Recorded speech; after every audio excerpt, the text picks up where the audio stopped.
DSPN, the Devlin Sports Podcast Network. Rugby League is back this weekend, and he's a great mate of the show. Former Penrith coach, former Warriors coach, former Canberra coach, which obviously ties in nicely to Sunday's opener in Vegas, working for ABC on the commentary team too. Matt Elliott joins us again. Thanks so much, mate. Former is probably what you could just call me rather than call me Matt. Just call me Former. So always great to have a chat to you, Martin. I hope you're well, mate. Yeah, I am. Thank you. You're as current as, mate. And look, exciting times this weekend. Only a couple of games, obviously, and then the first round, the rest of it takes place a week or so later. The whole Vegas thing, look, it's a big shiny, look at me and everything else. Park all of that for a second, and let's talk about what we're going to see first in that opening match between the Warriors and the Raiders. Are the teams ready to go?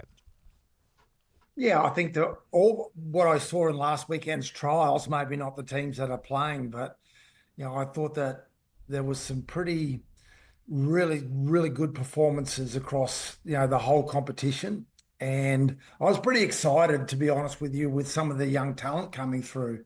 Like when you consider the Penrith team, their team was over in Vegas and they put their reserve grade team out against Manly, and some of the young talent that we saw across all teams on the weekend, I thought was really exciting.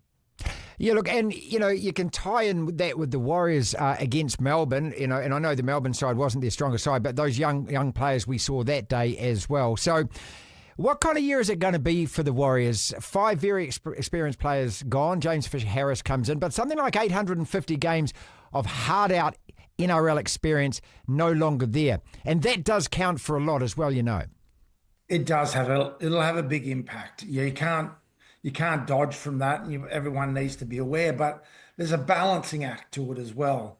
Now, Tohu Harris, who I thought is such an underrated player, and his impact or his absence last year had a massive impact, in my opinion. And you could see that he wasn't right, though. He wasn't his normal self. He wasn't the same player that was playing the year before. So the cumulative effect, what it allowed opposition coaches to do was just to focus on Fanua Blake in the middle, and that allowed them to snuff them out. So while it is a big loss to have that experience come out of your team, and particularly Sean as well, you are going to get some vibrancy. So there's a bit of a balancing act that they have to go through. If you ask me whether that's going to be a positive, to start off with, I think they'll probably go back just a little bit and then really start to soar upwards, because, as you said on the weekend, some of the young talent coming through, if that's nurtured through the Warriors system, and I'm very confident that'll be the case in these days, you've got a lot to be optimistic about. Let's look realistically about what we want and what we can expect from the season. A couple of years ago, as well, everyone knows, top 4, 16 wins. Last season was really disappointing. There's no other way. It was a failed season with 9 wins and 1 draw out of 24 matches. Frustrating on this side as well, and that there's just no critical analysis of the Warriors. And when a team has a season like that after a successful season, you need that criticism to be able to, I think, take stock, recenter yourself and go, okay, now where do we set the targets? This year for me, first and foremost, Matt, it's got to be more wins than that. That's number one target, surely. Yeah. Can I challenge you a little bit on last year? Because the season before, what the Warriors did really well was win close games, didn't they? They had a lot of games that were not just golden point, but really tight margins, which showed great discipline, great fortitude and mentality. The mindset was really, they had a lot of narrow losses last year. Yeah, so I think about 6 within 6 or something, wasn't it? Something like that. Yeah. So it wasn't really a huge decline. It was just key moments where those players that we just talked about weren't able to make the difference that they did the year before. So, look, I think it's a fair thing to expect some more wins than what you got last year. But everyone needs to understand that we're in a reformation of the Warriors, and I really just hope that we start to see that 90% of Warriors recruitment comes from the Warriors junior system. Yeah, good call. And there's time put into those young players. Like, I would have loved to have, had a little bit more time to put into young players when I was there, but that's the key thing. The talent and the ability is there to win comps. There's no doubt about it. It just needs to be nurtured.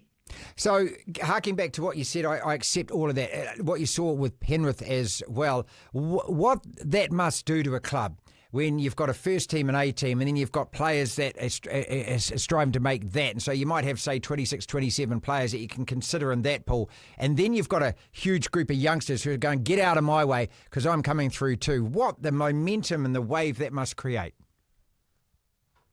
And that's exactly what you want. And what a lot of clubs do wrong with those young players is they teach them to win under 19s, under 17 competitions, not teach them to be NRL players.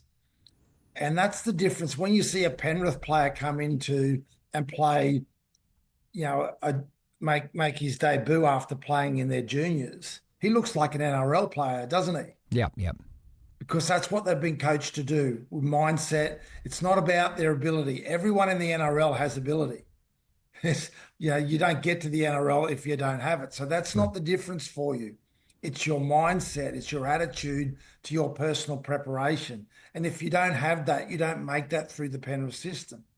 You do that in a Warriors system, I'm telling you, you'll 90 to 95% of recruitment will become internal.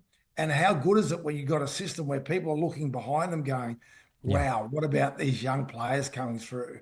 I really need to make sure that my focus, and you can see that in the Penrith team, can't you?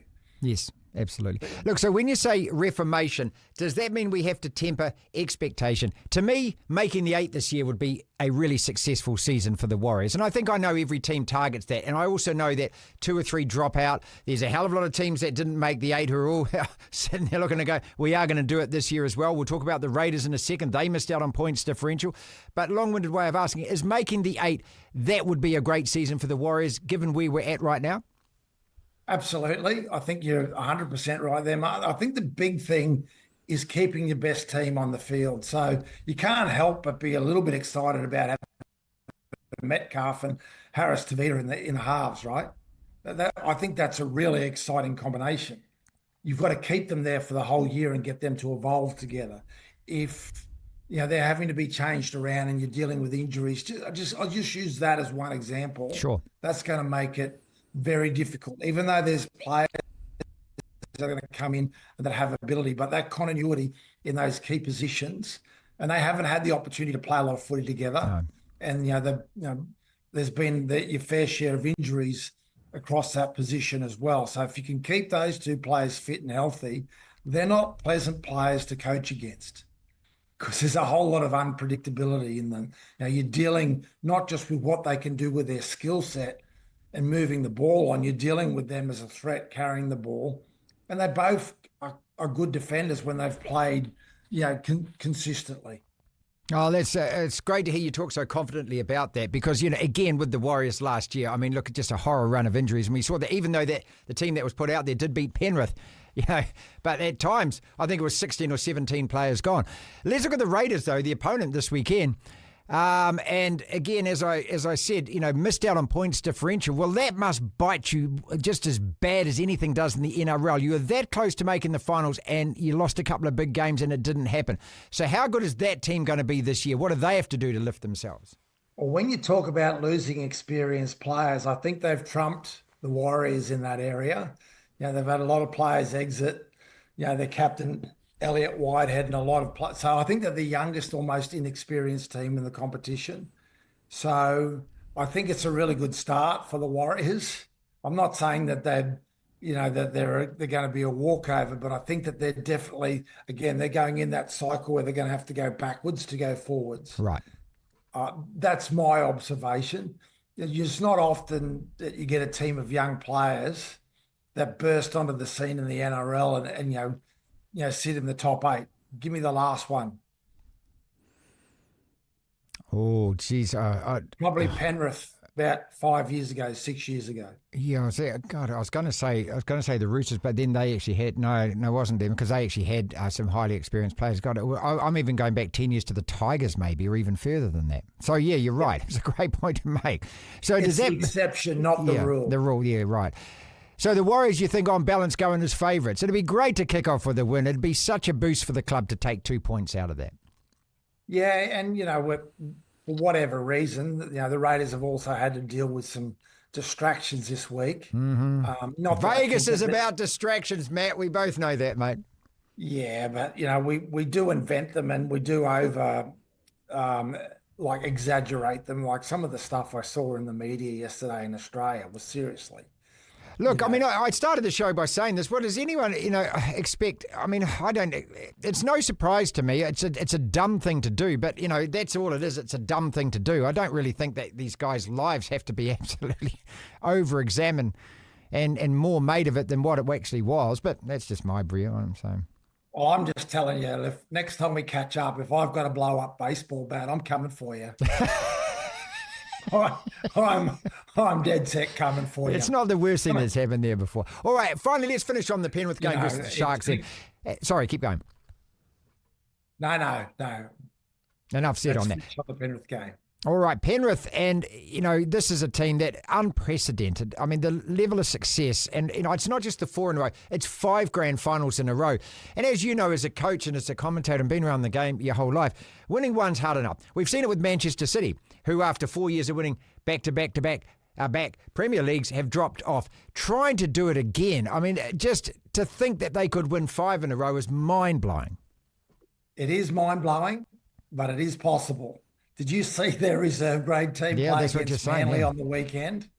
When you talk about looking over your shoulder, some of the talent coming through, let alone what they've got in the team over there. Brian Tohu out this weekend, I don't think is super helpful for them because he does so much work coming out of their backfield. Goes very unrecognised. But I think they're going to probably come out in second place this weekend because that Cronulla team is, they've had a great preparation. Penrith haven't had the perfect preparation, and that's fine. Penrith play a season; they don't play the opening rounds. We saw that last year, right? They didn't burst onto the scene, but they'll accumulate momentum and they'll be right there. Like, can they win 5? Yes, they can. Will they? If you said, all right, Matt, you have to bet on it, I'd say no, they're not going to. Just because some of the amazing talent that they lost yet again. But, it'll be an interesting one to see. They're such a fantastic organisation. How good. It's back, mate. It's brilliant, isn't it? It is. I can't wait. I can't wait for the weekend. DSPN.